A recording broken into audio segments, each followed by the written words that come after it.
ॐ श्री गुरवे नमः। ॐ शान्तिः शान्तिः शान्तिः। ध्यानमूलं गुरुः मूर्ति, पूजामूलं गुरुर्पदम्, मन्त्रमूलं गुरुर्वाक्यम्, मोक्षमूलं गुरुः कृपा। ॐ शान्तिः शान्तिः शान्तिः। प्रणाम भगवान। आलो वाले बाबा जी का दिव्य ग्रंथ मणिरत्नमाला, जिसमें मंत्र के विवेचन में बहुत ही सुंदर कल के सत्संग में आया कि स्वरूप का बोध ही निर्भय है और ब्रह्म और आत्मा वस्तुतः एक ही है, ऐसा ज्ञान ही उत्कृष्ट अभय है। इसी में एक दृष्टांत दे रहे हैं, इसको लेते हैं। बिहार प्रांत में गंगा जी के समीप अर्गल नाम का एक छोटा सा राज्य था। वहाँ गौतम नाम का राजा राज्य करता था। दिल्ली के बादशाह की आज्ञा से अयोध्या के नवाब ने अर्गल पर चढ़ाई की। राजा गौतम की सेना ने बादशाह की सेना को बुरी तरह कत्ल किया और वह हार कर भाग गई। राजा ने अपने स्थान पर हर्षोत्सव मनाया। उसके दूसरे दिन प्रातःकाल को अर्गल की रानी अपनी थोड़ी दासियों को लेकर गंगा स्नान करने गई। प्रत्येक पूर्णिमा को वह गंगा स्नान करने जाया करती थी। राजा इस समय गंगा स्नान को जाने के लिए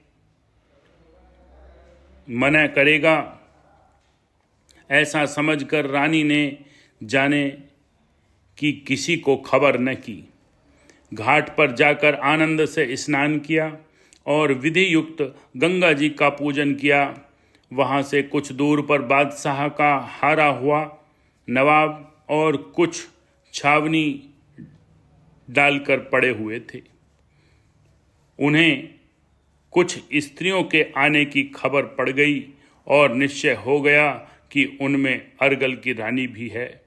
नवाब विचार करने लगा कि यदि रानी इस समय पकड़कर कैद कर ली जाए तो राजा गौतम सहज में संधि कर लेगा और खड़नी कर जो वसूली होगी उसे दिल्ली भेजने से हमारी बहादुरी समझी जाएगी। हाथ में आया हुआ मौका छोड़ना नहीं चाहिए। ऐसा विचार कर नवाब ने दासियों सहित रानी को पकड़ने की बहादुर लड़ने वालों को आज्ञा दी।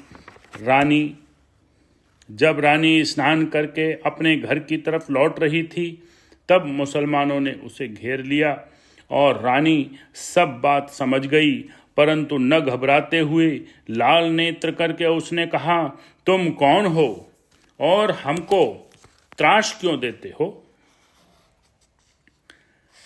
नायक ने सभ्यता से उत्तर दिया, रानी साहब, हम पर गुस्सा न कीजिए, हम तो चिट्ठी के चाकर हैं। नवाब ने हमको दासियों सहित आपको पकड़ के लाने भेजा है। रानी भोली, पाजी, तुम दूसरों की औरतों को नवाब के हुक्म से जबरन पकड़ना चाहते हो। राजपूतों की स्त्रियों को तुम जबरन पकड़कर नहीं ले जा सकते। हौसला रखते हो तो आ जाओ मैदान में। यह कहते ही रानी ने चंडी का रूप धारण कर लिया और दासियों ने भी स्वामिनी का अनुकरण किया। सब शस्त्र निकाल कर तैयार हो गईं और मामला देखकर मुसलमान दंग हो गए। रानी ने ही प्रथम शस्त्र चलाना आरंभ किया। बहुत समय तक युद्ध होता रहा। मुसलमान विशेष होने के कारण जब जीतने का ढंग न दिखाई दिया, तब रानी ने इस प्रकार वचन किया, क्या इस आपत्ति में से अबलाओं का उद्धार करने वाला कोई राजपूत वीर नहीं है।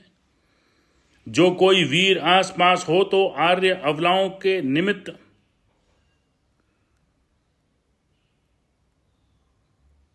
तुरैकों से युद्ध करे। जो ऐसा न कर सके तो आर्य अबला की प्रतिष्ठा की शपथ है। जो ऐसा न हो तो हम अपने प्राण देने को तैयार हैं। एक आवाज आई, महारानी चिंता मत करो, तुम्हारे रक्षण के लिए 2 क्षत्रिय वीर समय पर आ पहुंचे हैं। मुसलमान आवाज सुनकर इधर उधर देखने लगे। इतने में 2 सैनिक 15 सवारों सहित मुसलमानों पर टूट पड़े। रानी अब तक शौर्य से लड़ती रही थी। बहुत से मुसलमान मारे गए और आए हुए 2 वीरों में से एक मृत्यु को प्राप्त हुआ। रानी दासियों सहित शत्रुओं के घर से बाहर निकल आई। मुसलमान सोच करते ही रह गए। 2 वीर आए थे, उनमें एक का नाम अभय चंद और दूसरे का निर्मल चंद था। निर्मल चंद की मृत्यु हुई। 15 घोड़े सवार सहित अकस्मात आए हुए 2 वीर राजा के रक्षण के लिए भेजे थे। रानी ने अपने घिर जाने की और युद्ध की सब बात राजा को जाकर सुनाई। राजा ने वीरों की बहुत प्रशंसा की और बचे हुए वीर अभय चंद को अपनी राजकुमारी से विवाह किया। ऊपर के दृष्टांत में अभय चंद ने जो रानी की रक्षा की वह अभयदान था। इसका विशेष आत्मिक भाव से अर्थ समझा जाए तो इस प्रकार है। गौतम जीव है, रानी सुबुद्धि वाली मुमुक्षुता है। मुमुक्षुता पूर्ण होना पूर्णिमा है। गंगा स्नान जाना निर्भय होना है। जब गंगा स्नान रूप निर्मलता के लिए रानी रूप मुमुक्षुता आई तब मुसलमानी सैन्य अहंकार, काम, क्रोध आदिक ने उसे घेर लिया। वह अपनी सामर्थ्य भर लड़ती रही। जब अपनी सामर्थ्य काम देते न दिखी तब आश्रय के लिए दूसरे को आवाज दी तो 2 वीर जो आए वो विवेक और वैराग्य थे। वैराग्य मृत्यु को प्राप्त हुआ और विवेक सहित मुमुक्षुता आत्मा के पास पहुंची। राजा ने विवेक की प्रशंसा करके अपनी राजकुमारी रूप शांति उसको दी। इस प्रकार मुमुक्षुता निर्भय हुई और विवेक को शांति प्राप्त हुई। इस प्रकार सब एक हुए।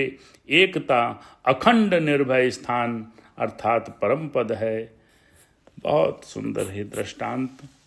ओम शांति शांति शांति।